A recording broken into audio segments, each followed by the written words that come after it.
સુરતમાં કડોદરા જીઆઈડીસી પોલીસે ઘરફોડ ચોરીનો ભેદ ઉકેલ્યો। પોલીસે 4 આરોપીઓને ઝડપી પાડ્યા। પોલીસે કુલ ₹1,08,392નો મુદ્દામાલ જપ્ત કર્યો। ચોરીમાં વપરાયેલ મોપેડ અને 3 મોબાઈલ ફોન પણ કબજે લેવાયા।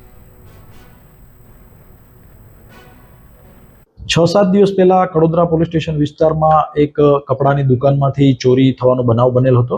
રાત્રિ દરમિયાન કેટલાક ચોરી સમયે કપડાની દુકાનમાં પ્રવેશ કરી અને અલગ અલગ કપડાની ઘાસડીઓ તથા છૂટક એમનો જે સામાન હતો એ બધું રાત્રિ દરમિયાન ચોરીને લઈ ગયેલા હતા। એ બાબતે ગુનો રજીસ્ટર કરી કડોદરા પોલીસે અલગ અલગ 2 ટીમો બનાવી અને ઇન્વેસ્ટિગેશન શરૂ કરેલું, જેમાં કડોદરા પોલીસની ટીમો દ્વારા પોતાના હ્યુમન સોર્સ અને ટેકનિકલ સોર્સનો ઉપયોગ કરી આ ગુનાને ડિટેક્ટ કરી લીધેલ છે અને ગુનાના કામે 4 આરોપી તથા તેમની પાસેથી ગુનામાં ગયેલ મુદ્દામાલ રિકવર કરેલ છે, જેની અંદર ટોટલ 87,000નો કપડાનો સામાન તથા જે દુકાનની અંદર અલગ અલગ સામાન પડ્યો તે તમામ રિકવર કરવામાં આવેલો છે। 100% રિકવર કરી આ જે ગુનેગારો છે એમને ચોરી કરવા માટે જે વાહનનો ઉપયોગ કર્યો હતો એ વાહન અને એમની પાસેથી મોબાઈલ જે છે એ શંકાના આધારે રિકવર કરી ચોરીમાંથી લીધેલ છે કેમ એ બાબતે ઇન્વેસ્ટિગેશન કરવા માટે કબજે લીધેલ છે અને હાલ ઇન્વેસ્ટિગેશન ચાલુ છે।